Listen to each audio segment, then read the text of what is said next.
नमस्कार, FT news में आपका स्वागत है। मैं हूं आपके साथ नम्रता शर्मा। आइए नजर डालते हैं खबरों पर।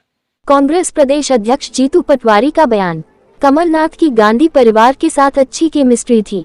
हर परिस्थिति में हम उनके साथ काम करते रहे। हमें वो पल भी याद है जब सिंधिया जी ने कांग्रेस को छोड़ा था। तब भी हम कमलनाथ जी के साथ खड़े रहे। कमलनाथ कांग्रेस को नहीं छोड़ रहे। उन्होंने ही राज्यसभा के लिए अशोक सिंह का नाम तय किया था। उनको लेकर जो भी खबरें चल रही हैं वो निराधार हैं। लगातार 2 दिन से मीडिया पे और कमलनाथ जी से आज सुबह भी बात हुई, कल रात को भी हुई, और जो मैं बातें आपसे कर रहा हूं, मैं मानता हूं कि उस कांग्रेस के प्राचीन विचारधारा के इतिहास के मद्देनजर कर रहा हूं जिसको कमलनाथ जी ने आत्मसात किया था। धन्यवाद। बाकी बातें जी को लेकर जो जानकारियां, सूचनाएं या खबरें बन रही है वो स्वाभाविक रूप से हम और आप सब उनको देख रहे हैं।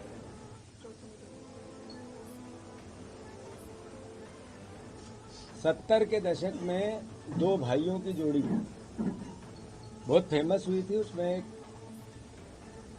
इंदिरा जी के बेटे आदरणीय संजय गांधी जी और कमलनाथ जी। तब से लेके आज तक कांग्रेस पार्टी की विचारधारा और सोनिया गांधी जी, राहुल गांधी जी, इंदिरा गांधी जी, राजीव गांधी जी,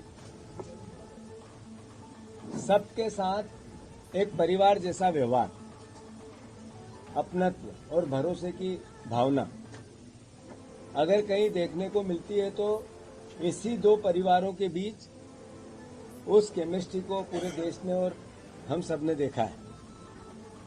साथियों, 80 में जब पहली बार कमलनाथ जी चुनाव लड़े तो इंदिरा जी ने आम सभा में ये भावना व्यक्त की कि ये मेरा तीसरा बेटा है। कमलनाथ जी के लिए तीसरे बेटे की एक संज्ञा दी।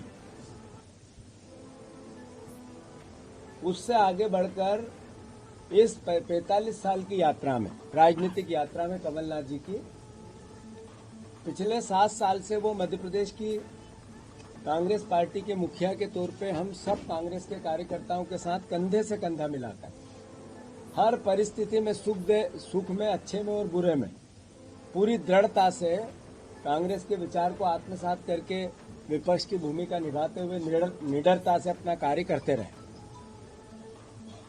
साथियों,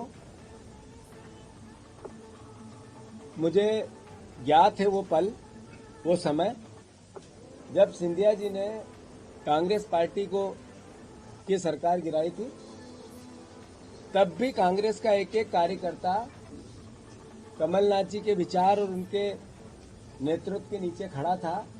एक एक उस समय मेरे जैसे कई परिवार के साथी हर तरीके से कंधे से कंधा मिलाकर कमलनाथ जी के विचार को आत्मसात कर रहे थे, कांग्रेस के विचार को आत्मसात कर रहे थे।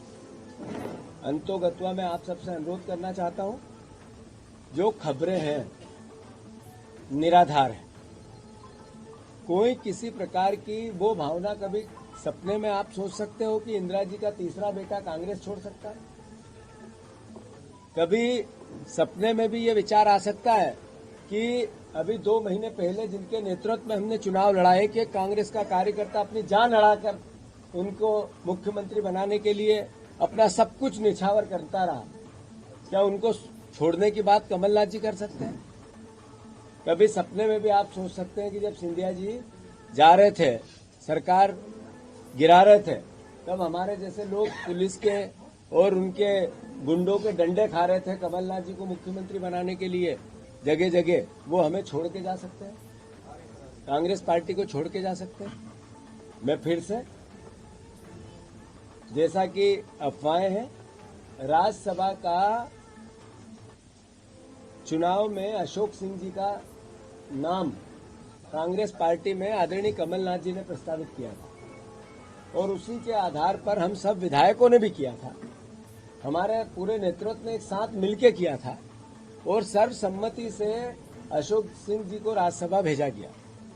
और यही कारण है कि वो एकमात्र कांग्रेस के उम्मीदवार आप सबके बीच में। तो मैं फिर से ये खबरें निराधार है और मैं मानता हूं कांग्रेस का एक एक कार्यकर्ता जो विपक्ष की भूमिका हमें निभाने को लेकर जनता का जनादेश मिला है उसमें दृढ़ता से लगेंगे बहुत जल्दी। जो कांग्रेस पार्टी ने मिनिमम सपोर्ट प्राइस किसानों की लागू की है, जो सपोर्ट प्राइस किसानों की भावना उनके अधिकार क्षेत्र में गारंटी के रूप में दी है।